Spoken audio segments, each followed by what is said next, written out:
Today I'm going to show you how to make this delicious snack.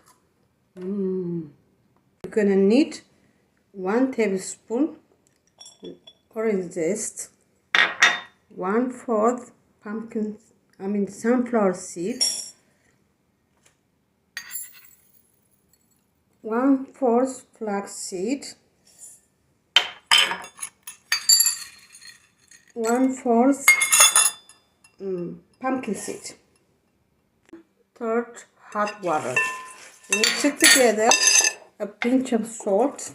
If you want, you can add sugar, but I don't like sugar, so I'm going to show you the result. The coconut oil in our pan because it won't stick.